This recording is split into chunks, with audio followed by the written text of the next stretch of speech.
Hello everyone, welcome to Resonant News. Today on our show, we have an Indian scientist who was the director of Space Application Center of Indian Space Research Organization ISRO. He is Mr. Tapan Mishra. He is widely known for his design and development of C-band synthetic aperture radar (SAR) of Risat 1. He also steered the development of Risat 2 series of high-resolution X-band SAR system, among many other of his achievements. On this show, he shares with us his knowledge and also some harsh realities. Watch the complete video to know more. Thank you so much for accepting Good afternoon. Thank you so much for accepting our invitation, sir, and to Resonant News. And really glad to have you here. Yes. Sir, I've heard a lot about you. I know you through your posts on Facebook, mostly Facebook. You post very sporadically on Twitter, is what I realized. I would, the first thing that comes to my mind the moment I hear your name is ISRO. So first, I would like to know your journey, how you made it to ISRO, and how did ISRO happen? Okay. This all happened in 1984. I joined ISRO, and that time ISRO was not that famous. It was one of the budding organization, and in fact, those days the more high-paying was the CDOT. And what happened? I got through one of the campus interview job was ISRO, and also I got through Indian Institute of Science in the School of Automation. I had one of the very high ranks in GATE examination. And it's a very bizarre. I went to buy ticket in a fairly place in the railway ticket counter. I was to buy ticket for Bangalore. I didn't want to join ISRO in Ahmedabad. But what happened, last moment I decided, why not give it a try? Instead of Bangalore, I bought Ahmedabad ticket and I was in SAC. And for some reason or another, somehow we both clicked well.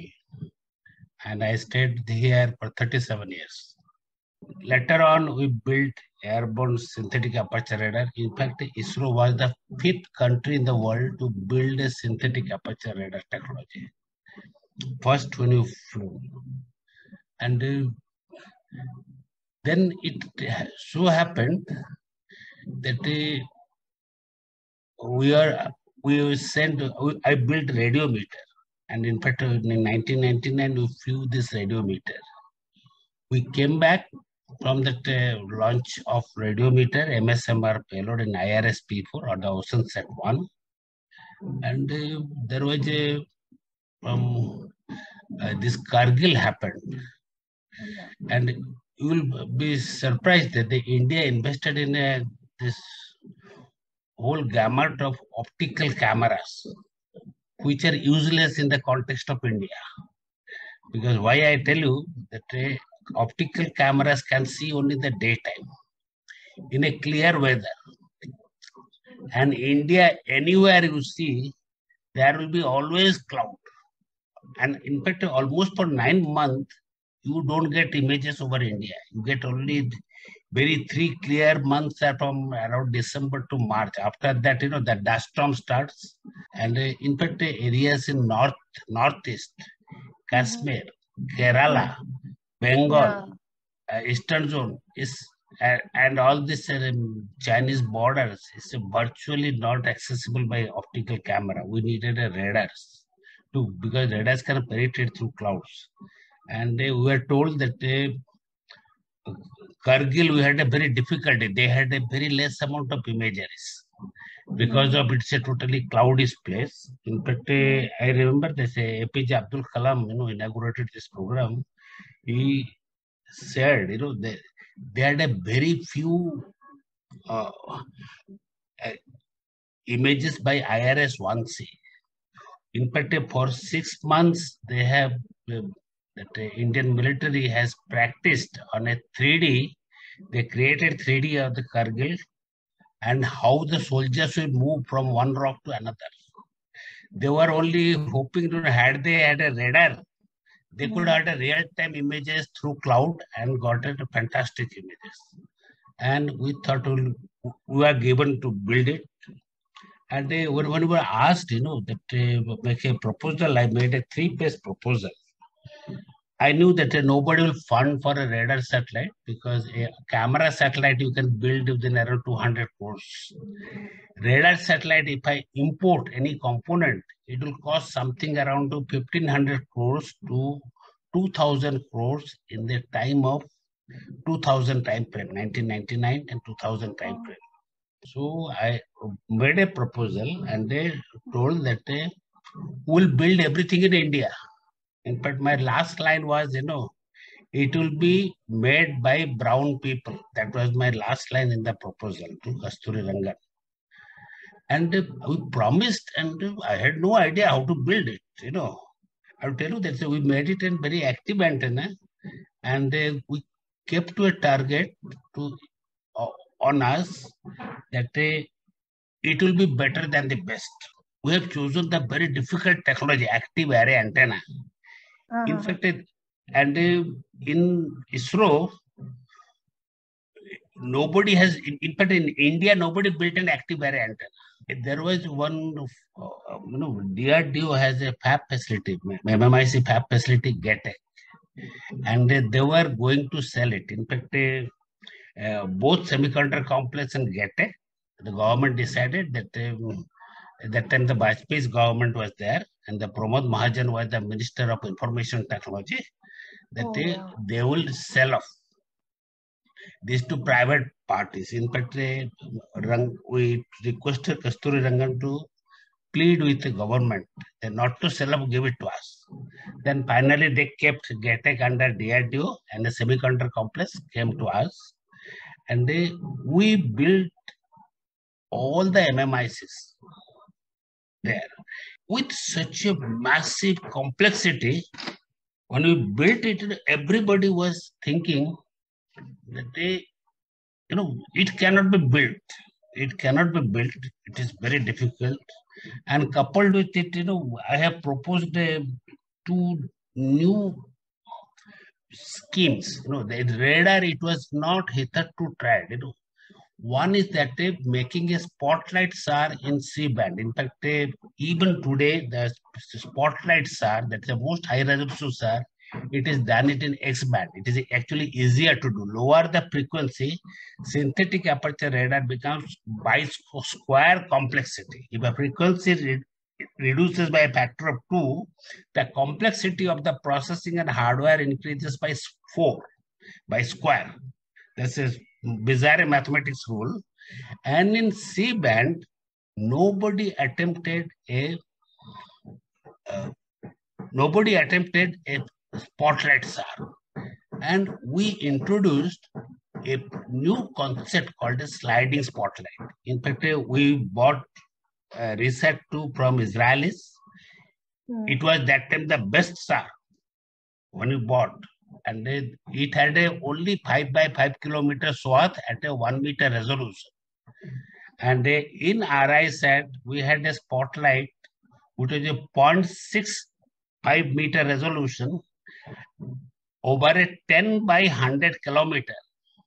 You see, from 5 by 5 kilometer imageries to it has 10 by 100 kilometer imageries.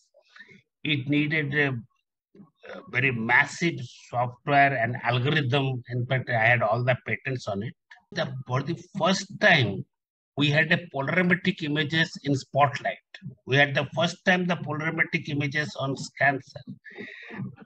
We had the first time polarimetric images it is inbuilt in any SAR images. It is never a specific image.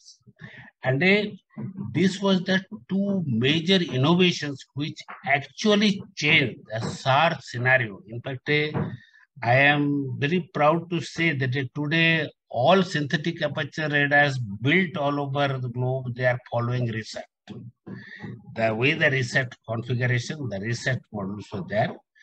In fact, I went to in 2016. I went to US, and met Charles Bolden, the NASA chief. And it was in the State Department meeting. Washington DC, and Charles Bolden took me aside.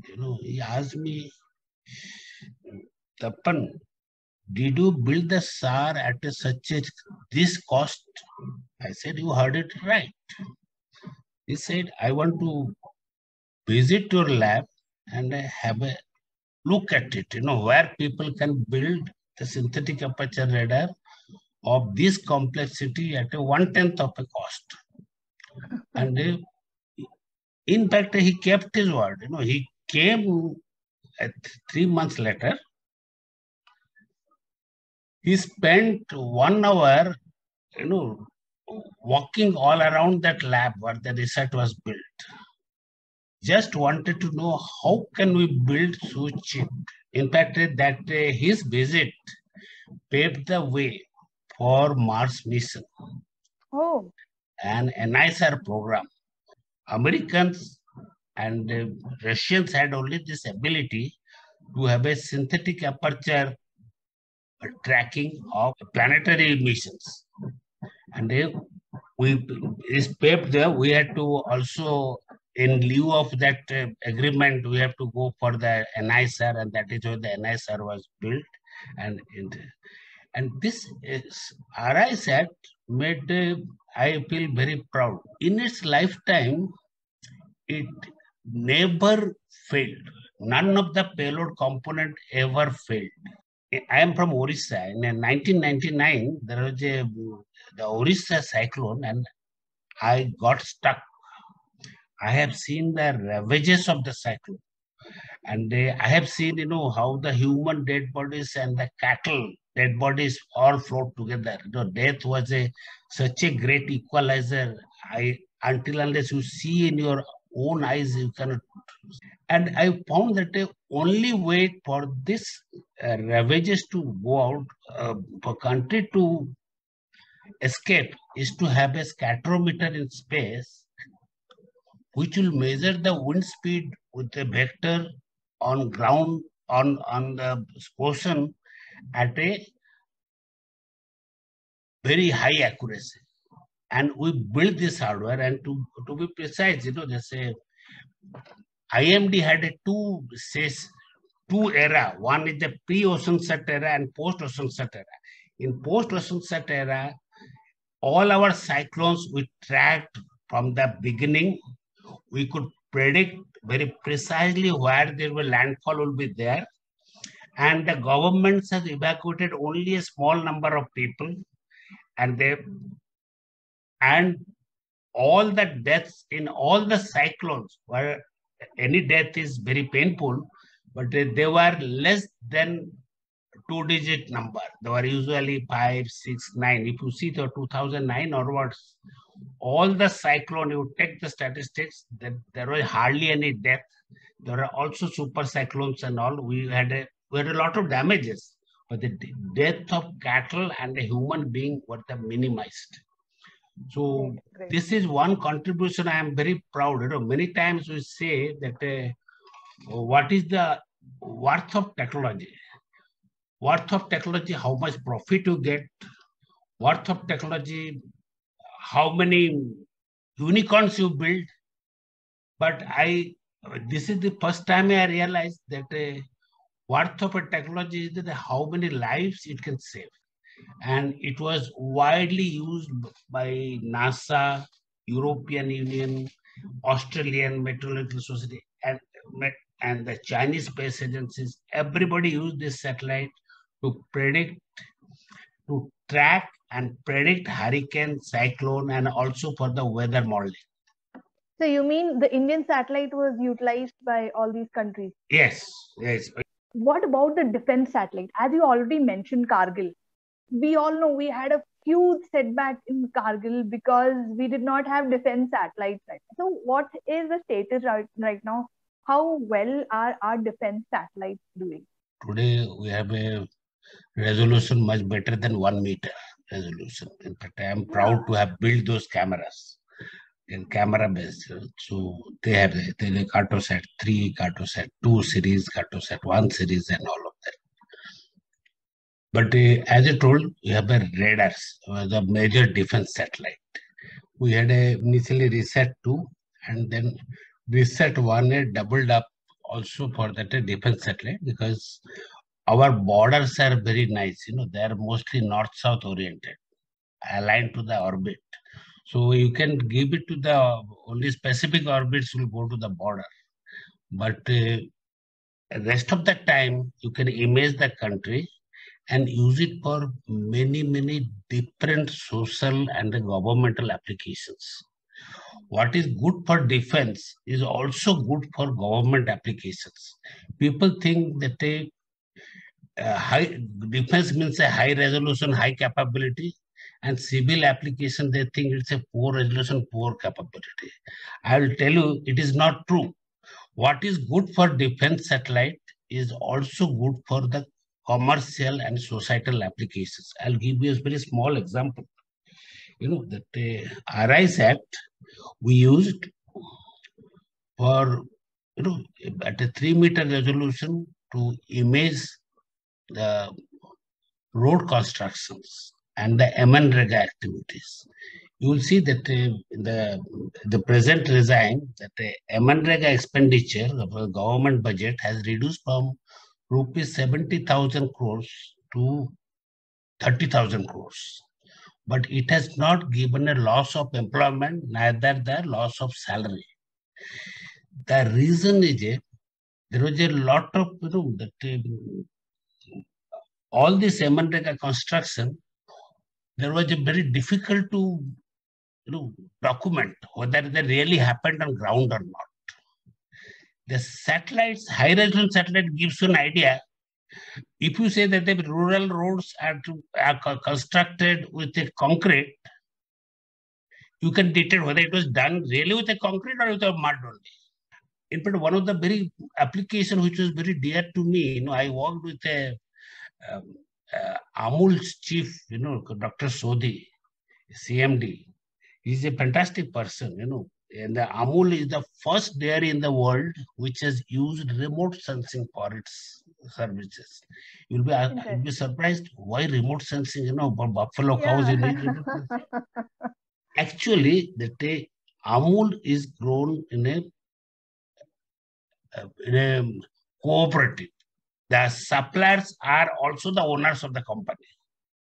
The milk suppliers, the rural villages and all. The best animal husbandry comes up in a place where there is a fodder production is there. And fodder needs a particular type of land type, the marshy land. And the fodder, they grows 4 times a year. And it doesn't need any other fertilizer. It doesn't need any other care. Crop in a year, it is doubly profitable than wheat or the rice. And if you through remote sensing, they found out which of the areas are amenable for fodder growth. And around that area only they cultivated the animal husbandry, where that the animals will be eating proper nutritious food, so they will give a better milk and the better quality of meat. And they subsequently they spread all over India using this, because they did not deviate from the cooperative concept.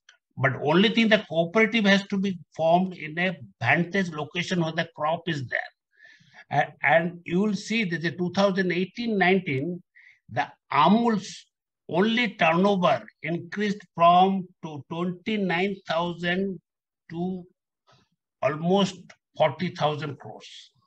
That's 25%. In fact, in one of my blog, I have given the statistics. Now, today the crop insurance is picking up because of remote sensing. The inspector has been replaced by the on satellite cameras and radars. At one time, the government had to suffer for the PL40 scheme to get wheat from US and Mexico. And today we don't have this condition. The population have increased by 3 times from 70s to today.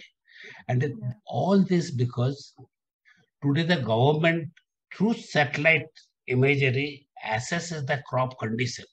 Take suitable actions in the international market before your opposition parties come to know or before your international suppliers come to know, like a sugarcane crop fails, then if the Brazil comes to know, they will hike the price. India will have a huge loss. Yeah. So the crop production data is a very, very secret data. It is as secret as the defense data. You will be surprised that a whole country's livelihood depends on it. None of you think of it, and you see, because of this remote sensing, in the last 20 years, there is no famine. No crop price has increased abnormally. No government has fallen because of excessive price and any other thing. It is all because of remote sensing. So in ISRO's parlance, you cannot distinguish between what is defense application and what is societal, civil, governmental application. So one more thing that I've heard is, especially in the defense satellite, please correct me if I'm wrong, that because it has such high resolution, each satellite has a limited area. So we have to send more satellites, like we have to send more Cartosat or Yes. What has happened? That every satellite, comes back to a particular position after a number of days. Like the typical orbits, if you put a pole-to-pole imaging, then we call it polar satellites. That typical time period is around 25 to 30 days. Same place I can image in 25, 30 days. But if I have a more number of satellites, the time period shrinks. I can phase them out in a size. If I have 10 satellites, the 30 days will become 3 days. Approximately linear. So I can have a 3 days imaging. Why it is important? There are many tactical data which you need to know. Like, let us say some tank movements are there. It takes some days to move. So you have to sample it within a day's interval. You can increase this sampling by making the satellites inclined. Instead of a pole to pole, we'll cover maybe plus minus 45 degree and increase the activity by a factor of 2. So this is how it is done. More number of satellites, but then this is a costly. Today, only government, now new service people are coming up with a more number of satellites per day, so that you have a coverages. Even people are promising the coverage every 1 hour. One of the reasons for India's going to privatization of space industry impetus is the requirement of increasing in a huge increase in service, where the government cannot put so much money. It should come the private initiative, and if you put it on a profit basis, profit basis technology as a profit basis, then a lot of private money and the foreign money can come into this business, and it would reduce the government's job. So that reminds me, I was asked one more question because you are from ISRO. So how do you see the ISRO and Oppo deal?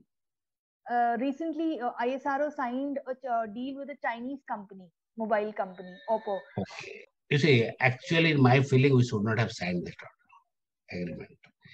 Every such is this, whether it's a GPS or whether it's a IRNSS, you see, at the end of the day, it is also akin to a communication satellite.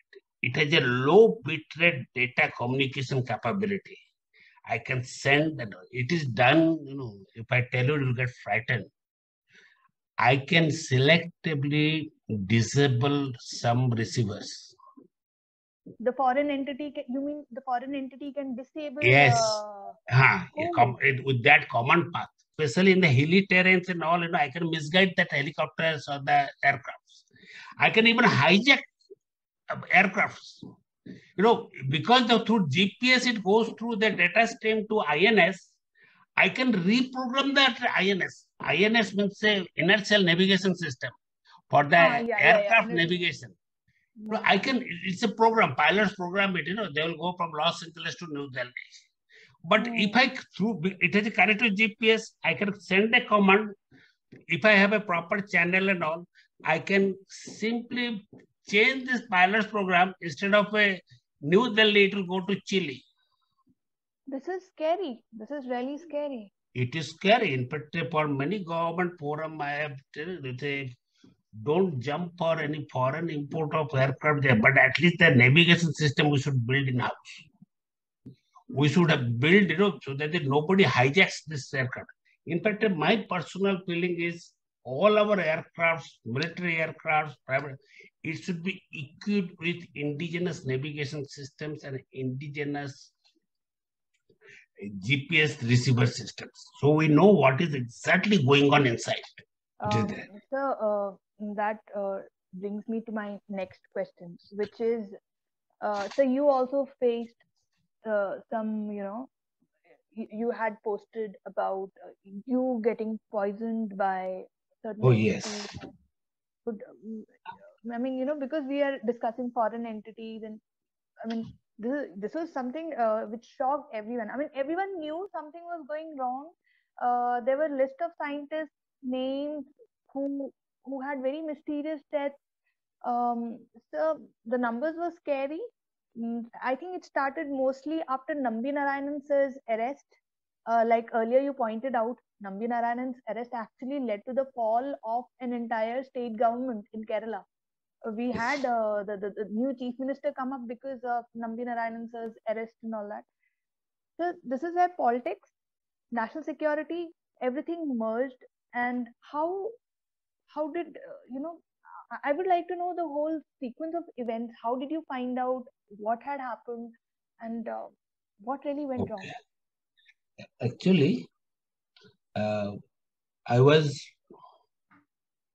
have put it in the Facebook post.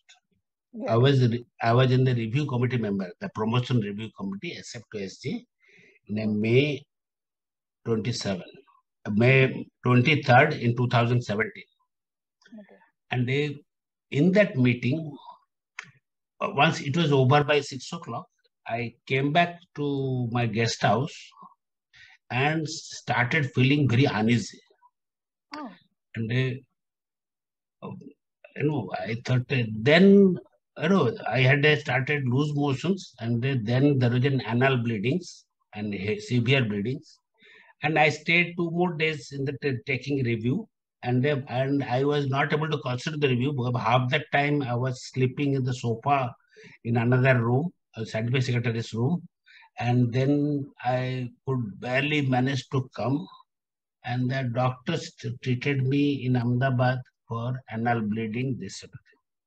But then on 5th June of that year, we had a GSLV launch. GSAT 29. In fact, I went for that, and there suddenly, treatment I recovered. Then I went for that, and I started breathing very difficulty. Again, I even took some pumps. I thought I got sudden asthma in Sriharikota, and I started taking these pumps and all. And there, one of the directors, I will not name him, that he confided me that there is something wrong happened on that day with you. I said, what is this? He says he came to know from some people. I even did not give much weightage to that. I thought, okay, that is. I actually thought I got a loose, something infection has come. And I came back to Ahmedabad again, very difficulty. In fact, I had a meeting with Sodhi Saab, that agreement was taking Amul. And in that meeting, I could not sit even. I came back, I called my office doctor, that our dispensary. She came, they looked up, they gave sudden, some medicines for all for severe pain and all, and I was a little better. And next day, then one of the security agency people suddenly came to my office. Then they say, sir, we have to take you to doctors because you have been poisoned. We want to know what poison is. I said, what poison is there? But my body was deteriorating. I was, I was suddenly looking at a mirror. I was finding my skins are becoming black. I thought maybe I was not well. There are a lot of loose motions and a lot of bleeding. Then they checked. I had lost already 30% blood, Oh, and they took me, and then they cascaded out. They took me to many cities, many AIMS. There were doctors, and when I went to AIMS, they tested already. That's a all my urine test, my hair, my nail test, and all. They found there was a severe presence of arsenic, and in fact, to the AIMS doctors, they told me is a very famous who was handling the, the Sushant Singh Rajput case and who was handling one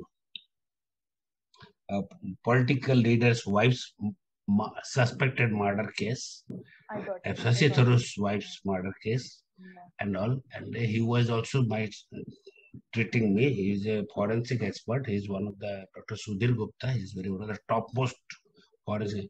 In fact, he touched my feet and told in his whole lifetime he has seen only cadavers. First time seeing a live specimen because the numbers they suggest there is a exponential fall of the arsenic profile, and it appears I have been fed with a 1.5 times the required. But the question was, there was a later on, my skin started peeling off. There was a huge fungal infection whole of my body. Then I had a severe neurological issues. I used to feel some insects are crawling inside my body. I was not able to walk. Every morning my skins were, my feet skin, they were just getting detached just with the pressure. So morning, the doctor will come and put a paper tape all around so that I'm able to. If I touch some paper, the paper will cut my skin. And that if I see the files, just move, shuffle the papers, my fingers will get cut. So I used to use all tapes, but then I was told by security agencies to help them in investigation. I should put up a very brave face. With all difficulties, I should attend office and all of that. And I did that. And this ordeal went for almost 3 years, almost 2020. Still, I have some treatment still going on. 2017 to 2020. Now, the question is, why did I survive? In fact, that was a big question. And normally, they found out that arsenic is not soluble. No, arsenic is not soluble in water. Even arsenic trioxide, it is very much used in industry. They come in a crystal form. But arsenic in molecular form, arsenic trioxide in molecular form, it goes into the blood. Normally, it is applied, after a heavy meal. You take lunch, and for 2 hours to 3 hours, there is a bulb between the stomach to duodenum. It gets closed, and all the food in stomach is cooked first by hydrochloric acid, then by enzymes, and there is a huge blood supply to the stomach region. And if you give arsenic, after 2 to 3 hours within this, it will remain in stomach. The bulb is closed, duodenum, and it will get absorbed rapidly by the bloodstream. And does the arsenic? It does by the phenomenon is same like COVID. What it does, it replaces the iron in hemoglobin with an arsenic. So the blood cells, they are not able to breathe, so they die immediately.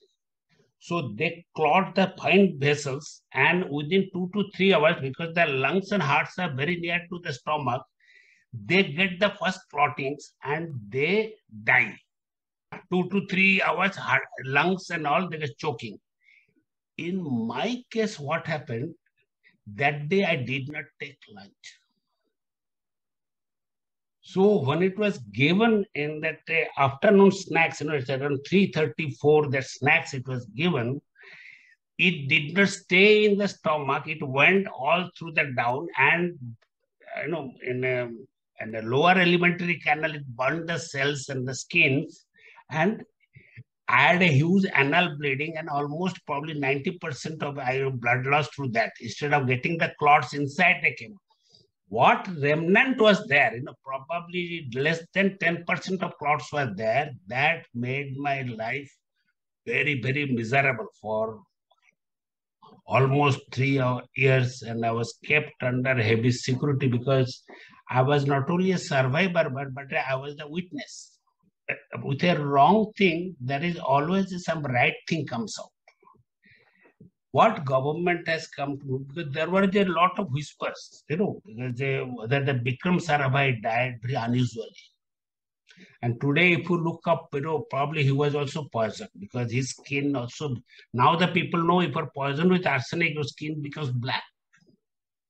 You really will get a black. If you die even, your skin will be becoming black because the blood clots also the skin. And this happened to Bikram Sarabhai, whatever the eyewitnesses and all the security agencies find out. This probably happened to many, but there was no survivor. A person of an age group of 55 and all, is very natural. You get a heart attack in your sleep and you die. And then nobody will suspect health-wise any issues and all, poison. And nobody will go for, any other post-mortem and they cremate that fellow. And then you declare one lab, one building in his name, posthumous name or some award. But I survived. And that woke up government. That is how the Nambinaran was targeted, a father of liquid engine. And that is why I was targeted, because the radar is supposed to be, synthetic aperture radar is supposed to be one of the topmost technology. It's a military requirement. So the best way to eliminate the leadership is the way to do that. But I must say that the government has taken care. But one good thing came out of it. Government has understood that the root cause of this problem is that all the eggs are in the same basket. There is one ISRO for space agency. Had there been 10 ISROs,